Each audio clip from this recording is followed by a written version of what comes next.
আসসালামু আলাইকুম, আমি মেরিনা পারভিনা। আশা করি সবাই ভালো আছেন। আজকে আমরা মোশনের শেষ কিছু স্ট্রিং দেখব এবং এর মাধ্যমে মোশন চ্যাপ্টারটা আমরা শেষ করে দেব। আর আপনাদেরকে দ্রুত একটু বলে নিই, আমাদের যে সায়েন্সের লিখিত কোর্সটা আছে সেটা হচ্ছে 999 টাকায়। সায়েন্সের 100 মার্কের যে লিখিত সিলেবাসটা আছে জেনারেল সায়েন্সের, 60 মার্কের জেনারেল, 25 মার্কের কম্পিউটার সায়েন্স এবং 15 মার্কের হচ্ছে ইলেকট্রনিক্স, ইলেকট্রিক্যাল অ্যান্ড ইলেকট্রনিক্স। তো সবগুলোই আমরা চ্যাপ্টার ধরে ধরে শেষ করে দিয়েছি।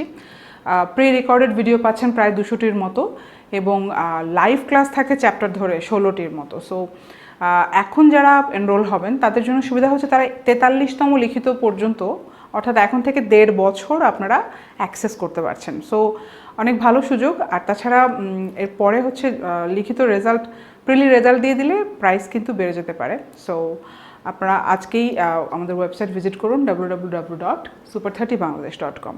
ঠিক আছে, আর দেরি না করে আমরা ক্লাসে চলে যাচ্ছি।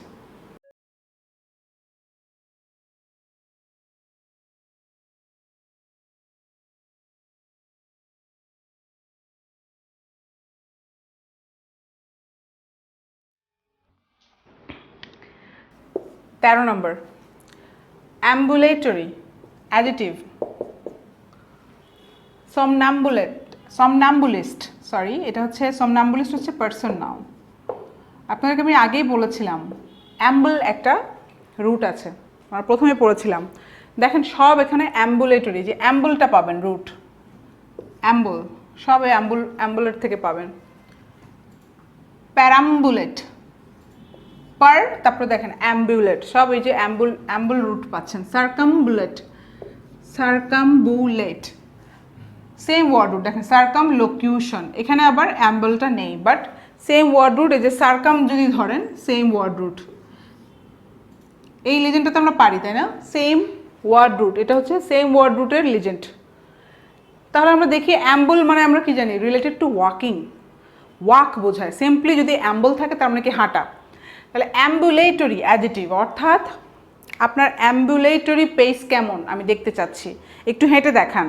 আমি যদি বলি I want to see your ambulatory pace, ধরেন আমি গোয়েন্দা বিভাগ, আমি শার্লক হোমস এবং আপনি হচ্ছেন প্রাইম সাসপেক্ট। এখন আপনি তো সাসপেক্ট, আপনাকে আমি কিভাবে প্রমাণ করবো যে আপনি হচ্ছেন আসামি? তা আমি কি করলাম, আমি টেস্ট করলাম যে আপনি একটু হেঁটে দেখান, কারণ আপনার ওয়াকিং গেট, এর আগে আমরা পড়েছি গেট, পেস।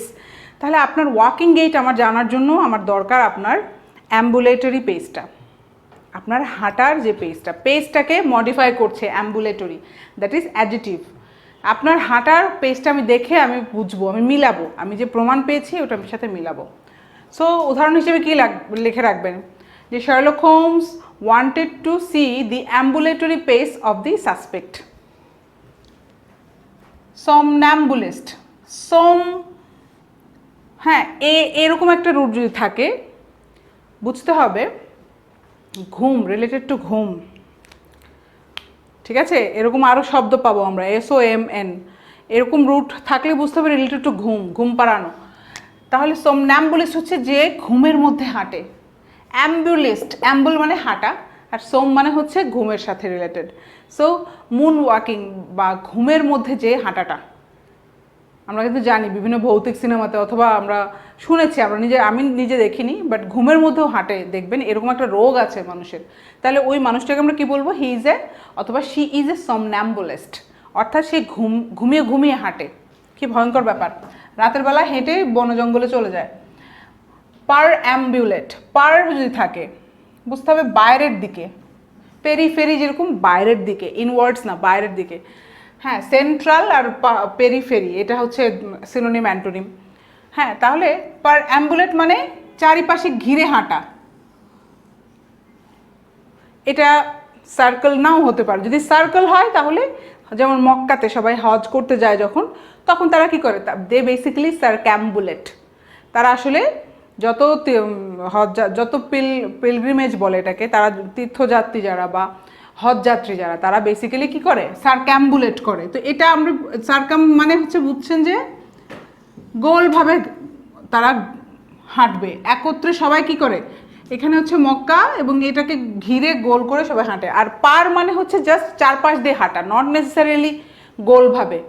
তাই না? গোল গোল গোল থাকলে হচ্ছে, সার্কাম থাকলে বুঝতে হবে গোলাকৃতি, কিন্তু এমনিতে পার থাকলে বুঝতে হবে বাহিরের ধারে ঘেঁষে হাঁটা। এমনও হতে পারে যে আমার বাসার বাইরে ঘুরঘুর করছে একটা বাজে ছেলে, হ্যাঁ, একটা হচ্ছে গুন্ডা, তাহলে কি পার মানে সে বাইরের দিকে ঘেঁষে ঘেঁষে হাঁটছে, ভেতরে ঢুকছে না। সার্কামলোকিউশন, এই লোক রিলেটেড এই এই ওয়ার্ড যদি থাকে LOC, যেমন এলোকুয়েন্ট, এলোকিউশন, এটা মানে কি he is a very eloquent speaker, অর্থাৎ সে খুবই সুন্দর করে কথা বলে, স্পষ্টভাবে কথা বলে। সো লোকুয়েন্ট যখন থাকে, লোকুয়েশাস মানে অনেক বকবক করে, যে আমার মতো কেউ, আপনি বলবেন যে হ্যাঁ loquacious, Marina ma'am is very loquacious person. তাহলে লোক যখন আমরা পাচ্ছি বুঝতে হবে যে রিলেটেড টু কি, টকিং, তাই না, স্পিচ, ভাষা রিলেটেড। তাহলে সার্কামলোকিউশন, দেখেন সার্কাম দিয়ে এই জন্য দিয়ে দিয়েছে, বাট এটা হাঁটার সাথে রিলেটেড না, এটা আসলে ঘুরিয়ে ঘুরিয়ে কথা বলা, অর্থাৎ অনেক বেশি কথা বলা। একটা সোজা জিনিসটাকে তুমি অনেক ঘুরিয়ে পেঁচিয়ে বললা, উত্তর হ্যাঁ না দিয়ে দেওয়া যায়, কিন্তু তুমি এত বড় গল্প করে দিলা যে কেউ বুঝলোই না, ঘুরিয়ে কথা বলা। হ্যাঁ, এখানে সার্কাম দিয়ে বুঝবেন, ঘুরিয়ে পেঁচিয়ে অনেক বড় করে, অনেক হ্যাঁ লং করে ফেলা, সেই স্পিচটাকে বলবে সার্কামলোকিউশন। তাহলে কি বলবেন যে he made a very circumlocution of the matter, আসলে জিনিসটা অনেক ছোট একটা ব্যাপার, বাট সে অনেক বড় করে কথা বললো। পরের স্ট্রিংয়ে চলে যায়, 14 number string, gesticulation, noun. Motility, noun, related. Motility হচ্ছে অঙ্গভঙ্গি, আপনার হাত পা নাড়ানোর অঙ্গভঙ্গিকে, যেমন আমি অনেক জেস্টিকুলেট করি, এই যে জেস্টিকুলেট, ঠিক আছে। নাউন হচ্ছে জেস্টিকুলেশন, আর আমি যেটা করি সেটা হচ্ছে ভার্ব কি, জেস্টিকুলেট, অর্থাৎ হাত নাড়িয়ে, পা নাড়িয়ে, তারপরে মুখ অ্যানিমেটেড, তারপরে মাথা নাড়িয়ে, ঘুরিয়ে পেঁচিয়ে দেখিয়ে কোনো কিছু করাকে বলা হয় জেস্টিকুলেট, অর্থাৎ আপনার অঙ্গভঙ্গি, আপনার হ্যান্ডস মুভমেন্ট, সেটাকে বলা হয় জেস্টিকুলেট। তাহলে কি বলবেন, Marina ma'am teaches us with a lot of gesticulation, অনেক জেস্টিকুলেশন ইউজ করে মেরিনা ম্যাম। সো এরকম একটা সেন্টেন্স বানিয়ে লিখে রাখবেন।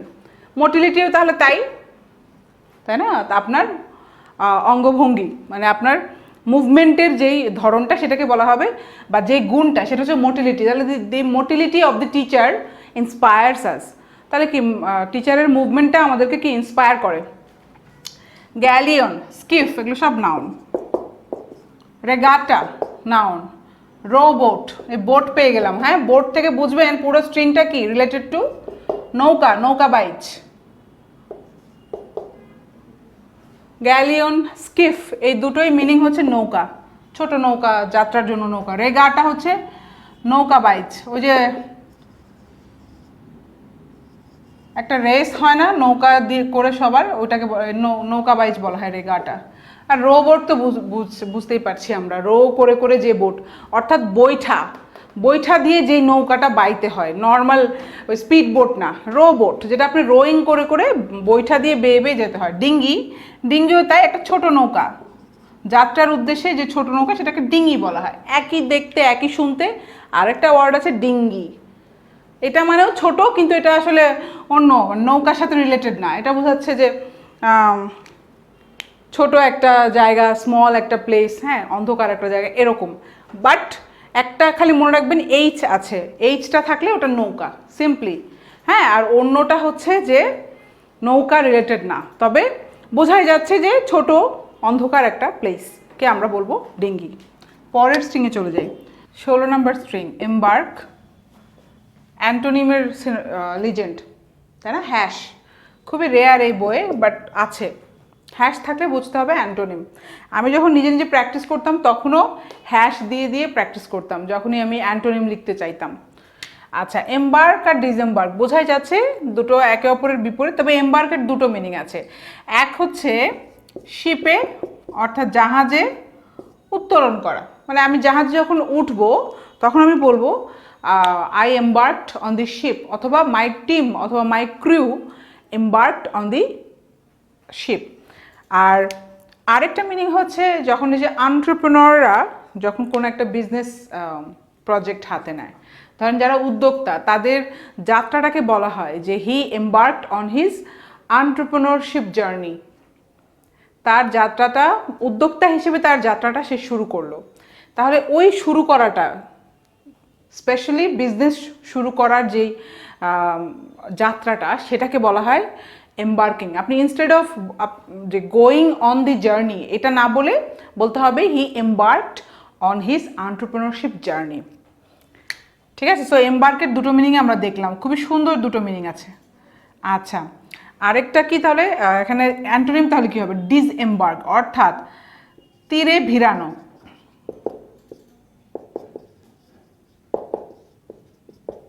জাহাজ আপনি তীরে ভিড়ালে বলতে হবে the ship disembarked on the shore, অর্থাৎ তীরে এসে টাইটানিক থেমে গেল, এটা বলতে পারেন, বাট টাইটানিক তো ডুবে গিয়েছে। হ্যাঁ, তো আপনি কি বলবেন? যে কোনো একটা শিপের নাম বলেন, যে তিতাস 101, তিতাস 2, এরকম কোনো একটা যদি নাম হয়, পদ্মা, হ্যাঁ এরকম যদি কোনো একটা নাম দিয়ে দেন, বলবেন যে the ship called Titas disembarked on the shore of Jamuna, হতে পারে, এটা বানিয়ে নিলেন আর কি।